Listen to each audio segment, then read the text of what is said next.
guys, Two Tone Joe here. Haven't done a video in a little bit, so kind of figured I'd do my copper collection from 2014.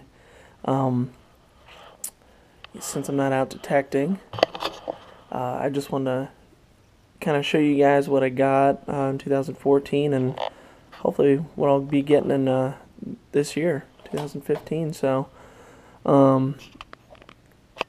as for Indian heads, I got 45 Indian heads, including 2 fatties, which are the early year Indian heads.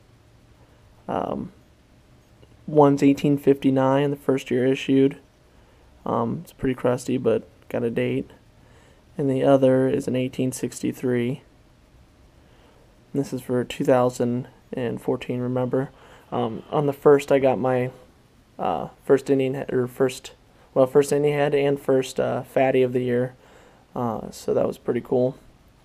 But anyways, a lot of different qualities of Indian heads here. I mean, some are crusty, some aren't. Some are still dirty. I just didn't go too far into cleaning them. That's my idea of, I don't want to ruin any. I know they're not worth a bunch, but I don't want to go too hard into cleaning them. Especially ones like this. It's probably the best looking Indian head I've seen, at least that I've dug. You can still read Liberty on the headband and everything. So it's a beautiful shape. See, there's still dirt on the back. I didn't want to go too far into it, but I mean, just a great detailed Indian head. So yeah, that's it for the Indian heads. In relation to the Indian heads, they have Indian heads on them in a way, or Liberty heads. I got also copper Civil War tokens, which are really cool. Don't really find too many of these. This one actually is about building in flagstone. It's dated 1864, so that's pretty cool. And then I have one that's dated 1861. Also has like a Liberty head on the front. Looks like an Indian in a way. Headdress on, but I think it's a Liberty head. And then on the back, it's got a shield, and it says Union Forever all the way around that way, around the shield. So Union Forever, so that's pretty cool. It's a Union Civil War token. To find these in Ohio is pretty cool. So then I found them both off a, I guess back then it'd be a major route, but now it's smaller compared to what highways they have out now. But back then that was probably a major traveled upon one. So maybe there's some kind of campaign trail there. Next to the fatties, I got this. It's one of my bucket listers this year.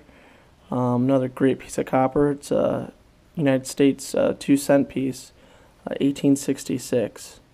That's what it's dated. So I didn't go too hard into cleaning that one too, but just enough where I could tell what it is and see what the date is. So that's pretty cool. Let's see. Foreign copper coins. I got a pretty good amount of those, so it's pretty cool. One of the cool ones is this 1910. You can't really tell.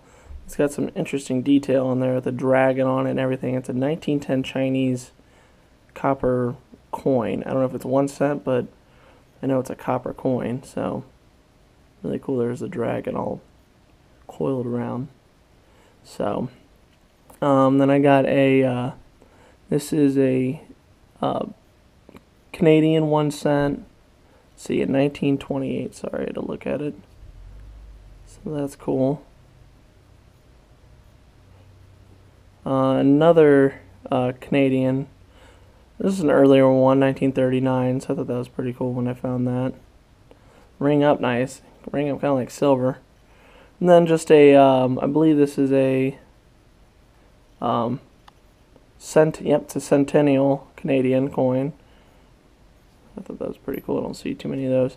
And this one's real interesting. Really, I mean, look how small it is compared to even the Canadian pennies. This is a Austrian 1 Heller, 1913. So I thought that was pretty cool. Tokens, I got pretty cool range tokens. Typical Freedom one, no cash value. This one, let's see, this one's Good for 5 cents. The Metropole, Newark, Ohio. So that's a train token, so that's pretty old. Another one, this one's in great shape. Good for 5 cents in trade. Also, I believe a train token. Another one, this one's a bar one though, it's pretty cool. Found this in Newark also. Good for 5 cents at the bar. It says the Echo on the back. So I tried to see if I could find that bar, but I couldn't. Somewhere in Newark.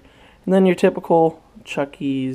Cheese token, so cool. And then my favorites, of course, are the large cents. I got 9 of them this year. Starting to the latest, I got an 1853. So that's cool. I think this is the one I actually found at the Foundations with Bill, which is in one of my earlier videos. This is an 1852. Beautiful coin. 1847. Another good looking one. This is an 1838. Great condition that one's in. This one's a little more white, but it is an 1835. Another 1835. And then I got an 1829. Great condition. And another 1829. This is actually my first ever large cent. When I found this, I was pretty early in detecting, getting it last year, and I had no idea what it was. And it's crazy how much I've learned in just a year detecting. And I have a lot of people, on the Facebook pages and here on YouTube. All you guys know who you are, that I've learned from. So I have all you guys to thank for that. So. And then my favorite, it's very wiped, but I'm able to make a date out. You probably can't tell in here, but this is actually an 1810 classic head large cent. So that's my pride and joy right there, is large cents. Even though it's wiped, you can see a little bit of the head right there, the outline of it. But yeah, it's a classic head, 1810, so that's pretty cool. But yeah, that does it for my coppers. I'm not much of a show-off person, but I mean, if you guys want me to do the silver ones, I can also do my silver too, just to be making videos since it's kind of cold and the ground's frozen. So thank you all for watching. I really appreciate it, and I'll catch you all in the next video. Thanks.